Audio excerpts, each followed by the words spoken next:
तो चलो भाई, अभी तक बेसिक आप लोगों को समझ में आ गया सबको? ठीक है, अब हम लोग स्टार्ट कर रहे हैं आज वर्ड प्रॉब्लम। ठीक है ना, निकालो जरा एनसीईआरटी दिखाओ।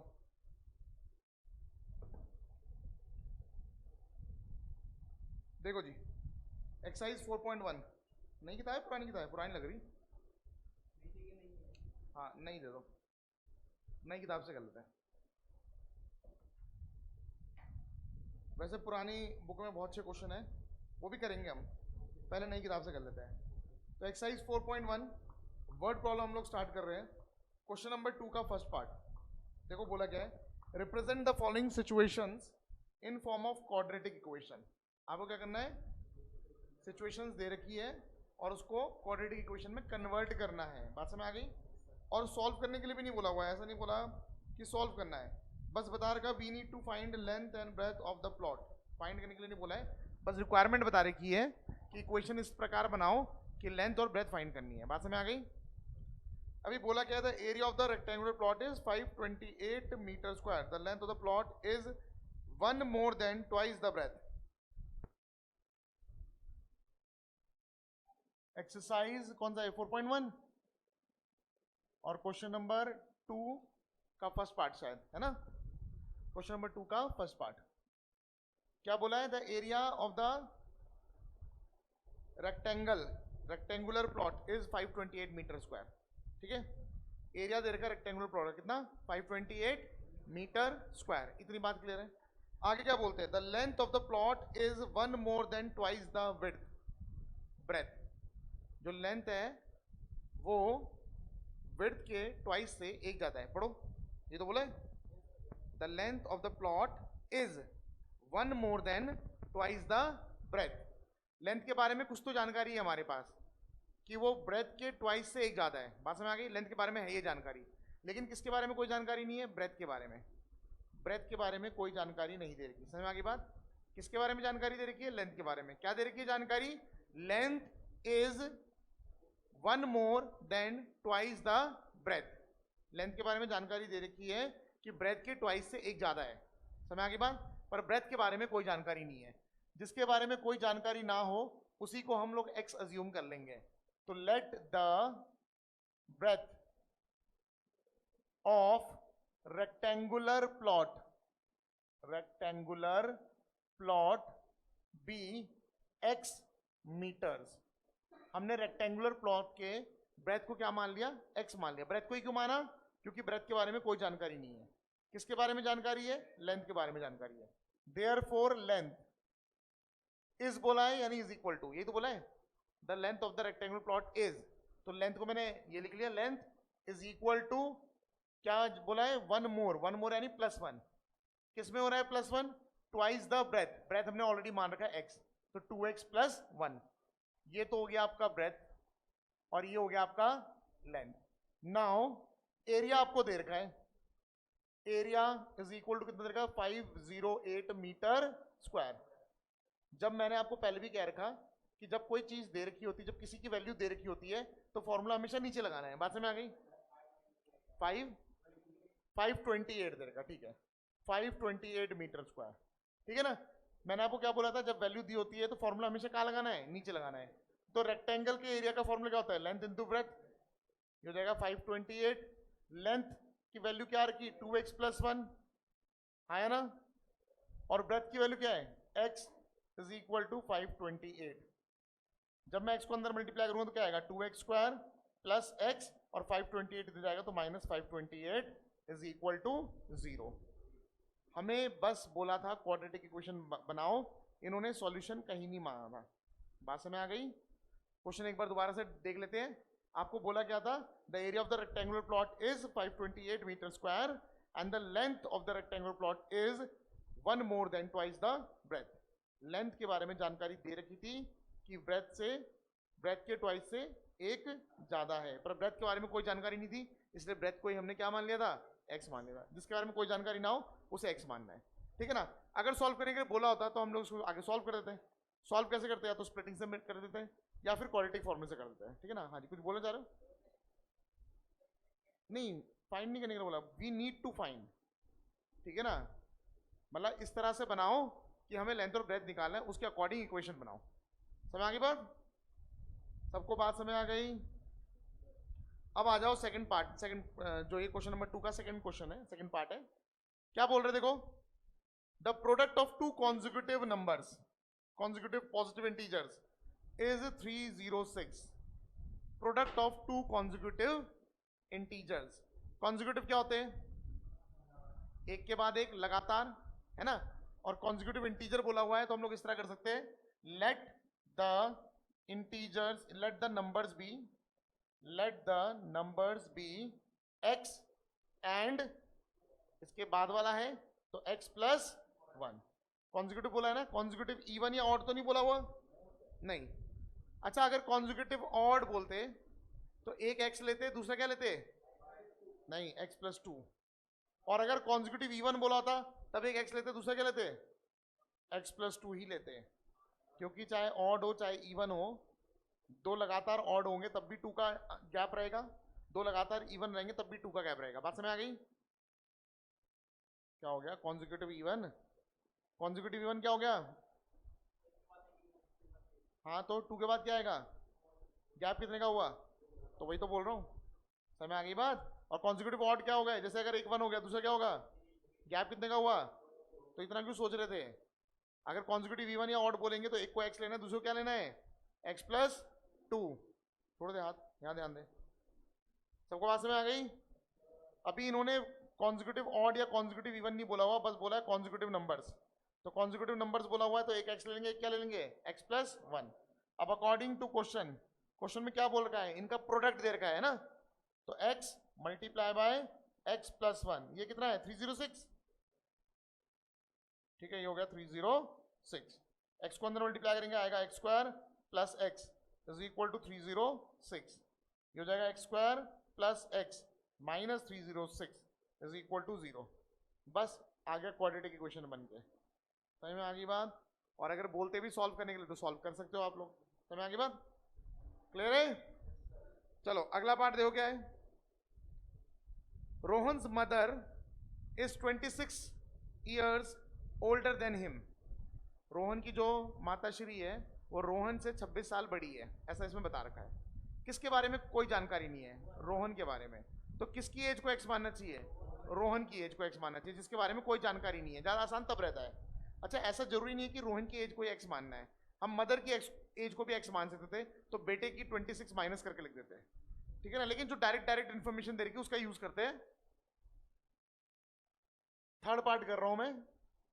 पहली बात तो क्योंकि रोहन के बारे में कोई जानकारी नहीं है तो लेट रोहन्स, हमेशा कौन सी एज लेते हैं? Present as.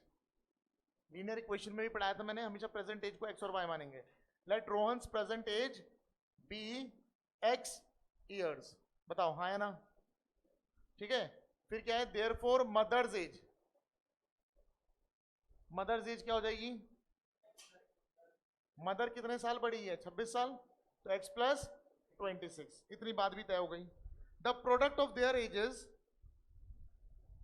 In years 3 years from now, 3 years from now यानी 3 साल बाद।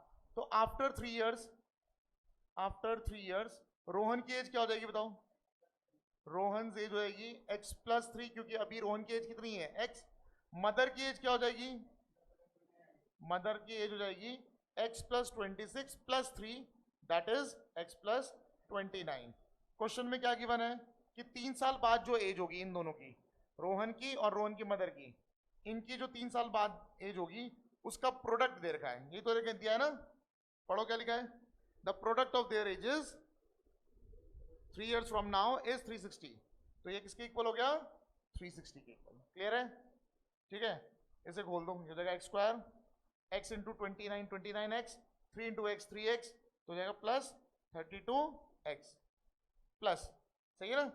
29 3 जा कितना जाएगा? 87, 87। 360 दे जाएगा माइनस 360 इज इक्वल टू 0। ये हो जाएगा एक्स स्क्वायर प्लस 32x, ठीक है। और माइनस करो, माइनस 273, ठीक है जी, ठीक है, इज इक्वल टू 0। बस बन गया क्वाड्रेटिक इक्वेशन। ऐसी क्वाड्रेटिक इक्वेशन बनाना है। बताओ बात समझ आ गई? अब ये लास्ट वाला पार्ट देख लो, ये भी बढ़िया है, बहुत बढ़िया है। ठीक है। और इस तरह का क्वेश्चन आजकल काफी पूछा जाता है, सीबीएसई के सैंपल पेपर में भी दिया जाता है, जो मैं अब करा रहा हूं क्वेश्चन। ठीक है, क्वेश्चन देख लो, बहुत इंपॉर्टेंट है। Fourth part, a train travels a distance of 480 kilometre at a uniform speed। समझ आ गई बात? क्या बोला है, एक जो ट्रेन है वो कितना डिस्टेंस ट्रेवल कर रही है, 480 किलोमीटर। कैसी स्पीड में, यूनिफॉर्म स्पीड में। देखो वैसे तो पॉसिबल नहीं होता कि एक ट्रेन लगातार ही यूनिफॉर्म स्पीड में चलते रहे, कहीं ना कहीं ब्रेक लगाना पड़ता है, स्टेशन आता है, कम करना पड़ता है। लेकिन हमें सिंप्लिसिटी के लिए बता रखा है भाई, हम इतना नहीं सोच पाएंगे।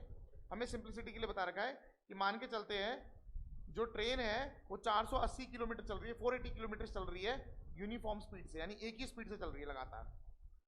If the speed had been 8 kilometer per hour less, अगर स्पीड जितनी भी अभी चल रही थी उससे 8 किलोमीटर पर आवर लेस होती, ऑब्वियसली बात है, अगर स्पीड कम कर देंगे तो टाइम ज्यादा लगेगा, है ना। ठीक है, डिस्टेंस तो उतना ही है, स्पीड कम कर दी तो क्या हो जाएगा, टाइम ज्यादा लगेगा। It would have taken 3 hours more to cover the same distance. अगर उसकी स्पीड जितनी भी अभी थी उससे 8 किलोमीटर पर आवर कम होती तो उसको 3 घंटे एक्स्ट्रा लगते। बात समझ आ गई? लास्ट में बोला है we need to find the speed of the train. हमें क्या निकालना है, स्पीड ऑफ द ट्रेन। निकालना नहीं है, इक्वेशन बना के छोड़नी है। लेकिन बाकी जगह पूछते तो क्या पूछते हैं, find the speed of the train. तो जो चीज फाइंड करना होता है उसी को हम एक्स मान लेते हैं। तो दो केस बनेंगे, देख लो। पहली बात तो let the speed of train be x kilometer per hour. जो ओरिजिनल स्पीड है हमने उसको क्या मान लिया, x किलोमीटर पर आवर, ये मान रखा। बात समझ आ गई? अच्छा, केस वन क्या है, केस वन है speed x kilometer per our होगा, डिस्टेंस 480 किलोमीटर, है ना। देयरफॉर मैं टाइम निकाल सकता हूं, टाइम हो जाएगा डिस्टेंस बाय स्पीड, है ना। तो 480 by x, this is, let's say this is first information. समझ आ गई बात? सेकंड केस, सेकंड केस में क्या बोला है, स्पीड अगर 8 किलोमीटर पर आवर कम होती, तो ओरिजिनल स्पीड तो क्या है हमारे पास, x है। अगर 8 किलोमीटर पर आवर कम होती है तो x minus 8 kilometer per our. Distance तो उतना ही रहता है ना, डिस्टेंस कितना रहता, 480 किलोमीटर। देयरफॉर टाइम कितना लग जाता, डिस्टेंस यानी 480 अपॉन x माइनस 8, ये हो जाएगा सेकंड इंफॉर्मेशन। अब जरा बात को समझो, कौन सा वाला टाइम ज्यादा है, पहला वाला टाइम ज्यादा है, दूसरा वाला टाइम ज्यादा है? ये मान लेते हैं t1 हो गया, और ये जो है t2 है। कौन सा टाइम ज्यादा है, सेकंड वाला है, फर्स्ट वाला? हाँ, टाइम ज्यादा कौन सा है, सेकंड ज्यादा है। भैया इसमें स्पीड कम कर दी है तो टाइम तो ज्यादा लगेगा, हाँ, है ना। तो कितना टाइम ज्यादा लग रहा है, क्या गिवन है, दे रखा है second time minus first time, obviously बात है ज्यादा है। कितना डिफरेंस है, 3 आवर्स का डिफरेंस है। बताओ जी, इतनी बात समझ आ गई? ठीक है, बस हमारे पास अब ये सारी वैल्यूज पता है। T2 पता है हमें, T2 कितना है, T2 है 480 अपॉन कितना, x minus 8, minus 480 upon T1 कितना है, x, और इज इक्वल टू कितना हो जाएगा, 3। बस अब इसको सिंप्लीफाई कर लेंगे, क्या आएगा बताओ, एलसीएम आएगा x माइनस 8 इंटू एक्स। 480 एक काम करना, पहले ही कॉमन निकाल लेना। जब 480 कॉमन निकालोगे तो यहाँ 1 बच जाएगा, हाँ, है ना।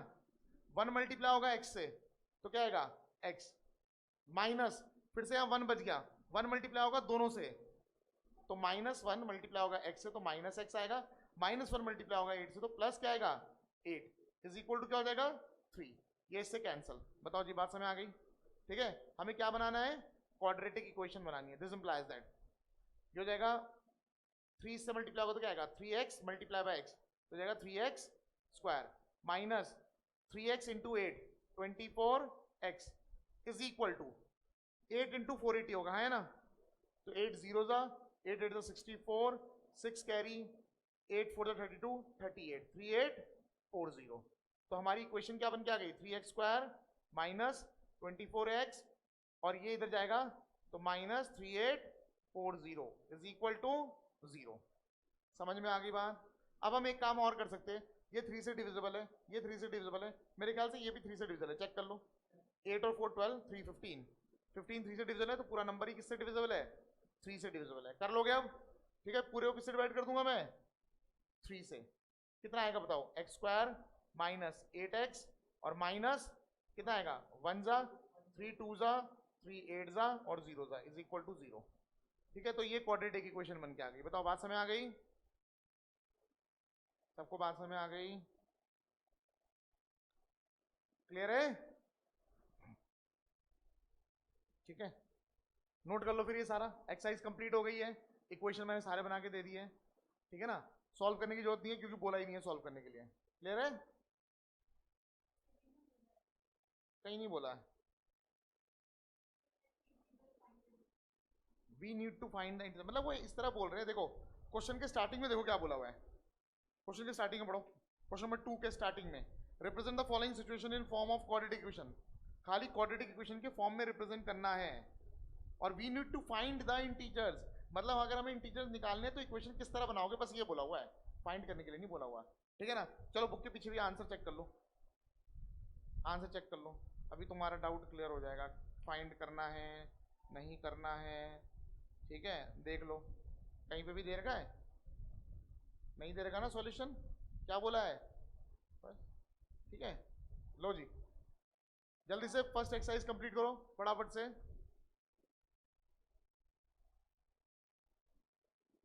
हाँ सारी ट्राई कर लो, पहले सारे ट्राई कर लो, जो नहीं आएगा मैं बताऊंगा। ठीक है, 4.2 के सारे वर्ड प्रॉब्लम ट्राई कर लो, 4.3 में भी 2-3 है, तो ज़्यादा तो है ही नहीं। पहले एनसीईआरटी ट्राई कर लो, फिर मैं एक्स्ट्रा क्वेश्चंस दूंगा वो करेंगे फिर। ठीक है ना, पहले सारे ट्राई करो, चलो।